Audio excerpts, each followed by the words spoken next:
Assalamualaikum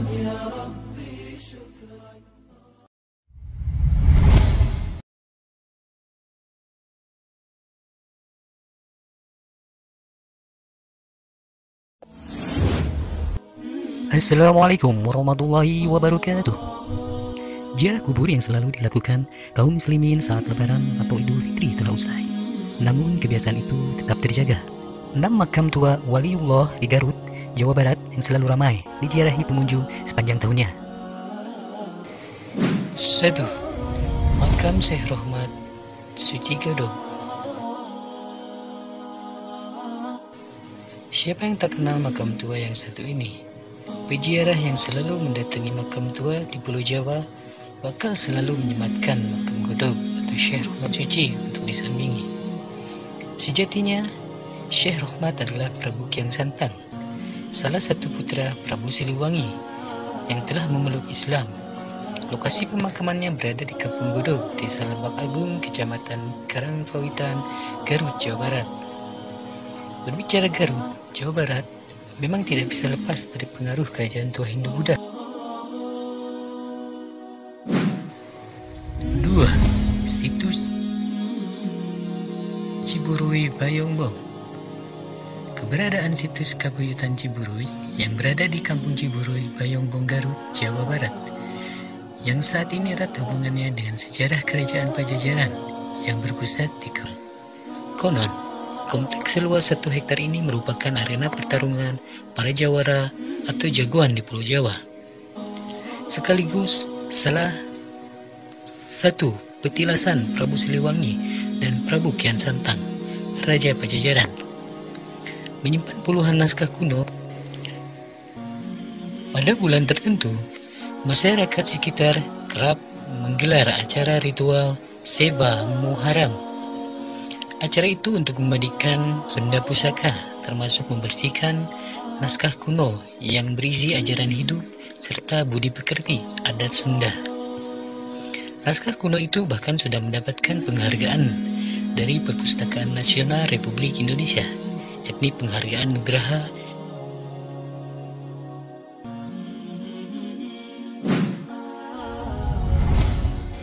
3. Makam Senopati Arif Muhammad, Leles. Salah satu makam tua yang selalu diziarahi warga adalah makam Panembahan Senopati Arif Muhammad di Komplek Candi Cangkuang, Leles, Garut, Jawa Barat. Sang wali merupakan panglima perang Kerajaan Mataram yang diutus kerajaan menyebarkan agama Islam di sana. Selain ketokohannya, makam yang satu ini terbilang unik karena berdampingan dengan Candi Cangkuang, salah satu candi Hindu tertua di Pulau Jawa yang diperkirakan dibangun abad ke-8 dan baru ditemukan tim Cagar Budaya Jawa Barat tahun 1966 di Garut. Ajaran Arif Muhammad selaku Muslim yang taat memberi banyak pelajaran yang mendasar untuk mewujudkan hidup rukun terhadap semua perbedaan. Beliau mengajarkan Islam, tapi tidak menyinggung kebiasaan masyarakat Cangkuang yang masih hidup atau beragama Hindu saat itu. Salah satu wujud toleransi, Arif hanya menyebarkan agama Islam pada hari-hari tertentu, ketika warga sekitar tidak sedang menyembah dewa Siwa yang berada di dalam candi. 4. Pangeran Papak Cip. Nama makam waliullah ini sejatinya adalah Raden Wangsa Muhammad, namun masyarakat sekitar lebih populer menyebutnya Pangeran Papak. Sebutan Papak merujuk pada jari tengah dan telunjuknya yang konon sejajar atau papak dalam bahasa Sunda. Ada juga cerita menyebutkan papak buat Raden Wangsa Muhammad karena sikap dan prinsip beliau yang tanpa pandang bulu atau sama dalam memperlakukan orang tanpa membeda-bedakan status sosialnya. Sosok yang satu ini adalah penyebar ajaran Islam di Tanah Garut dan dimakamkan di dekat Sumur 7 Cinunuk. Konon mata air yang cukup bening dan segar ini Salah satu ajaran Pangeran Papak yang selalu ingat masyarakat sekitar adalah agar hati selalu tentram, ulah ngingu kabingung, miara kasusah, sangkan ayadina kagumbiraan manah. Atau artinya jangan memelihara keresahan hati, sehingga selalu ada dalam keceriaan hati juga selalu. 5. Sunan Cipancar, Limbangan.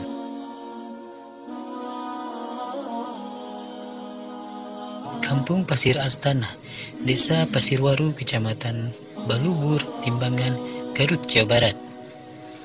Tokoh yang satu ini merupakan cucu dari Prabu Siliwangi, Raja Pajajaran, sekaligus ulama penyebar agama Islam yang kelak kerap melahirkan keturunan bupati di Kabupaten Garut. Awalnya, cikal bakal Kabupaten Garut saat ini berasal dari kerajaan kecil Kertarahayu yang berdiri sekitar tahun 1415 Masehi. Kerajaan ini berada di bawah kekuasaan Kerajaan Besar Pakuan Pajajaran yang saat itu menguasai hampir seluruh kerajaan di Jawa Barat dan Banten. Namun sejak Tanam Paksa yang digulirkan Belanda gagal, hingga akhirnya administrasi kerajaan yang berada di daerah Limbangan ini dipindah ke Garut, kota saat ini.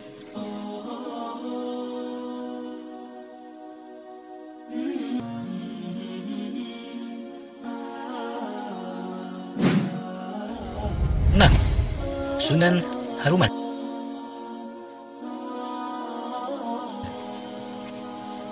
Bagi sebagian penjara, makam Waliullah yang satu ini berbeda penyebutannya. Ada yang menyebut Sunan Haruman karena dimakamkan di kaki Gunung Haruman. Ada juga yang memanggilnya Mbah Wali Cibiu, yang di belakang mitosnya kerap dipanggil Mbah Sambal Cibiu. Tokoh ini merupakan salah seorang penyebar Islam di Garut, Jawa Barat, yang hidup satu masa dengan Syekh Abdul Muhyi Pamijahan, Kabupaten Tasikmalaya, dan Syekh Maulana Mansur, Banten.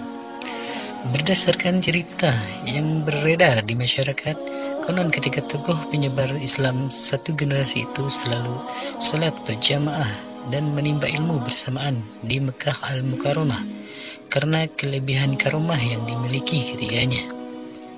Jika Syekh Maulana Mansur dikaruniai karomah menembus bumi, Syekh Abdul Muhyi dikaruniai karomah mampu menembus laut, sedangkan Syekh Jafar Syadik dikaruniai karomah mampu menembus udara. Bahkan dalam satu kesempatan, ketiganya mengajak lomba pulang paling cepat di Indonesia. Nah, itulah 6 makam para wali penuh karomah di Garut.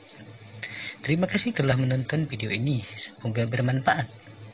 Jangan lupa klik subscribe, like, dan share video ini agar channel ini semakin bermanfaat. Wassalamualaikum warahmatullahi wabarakatuh.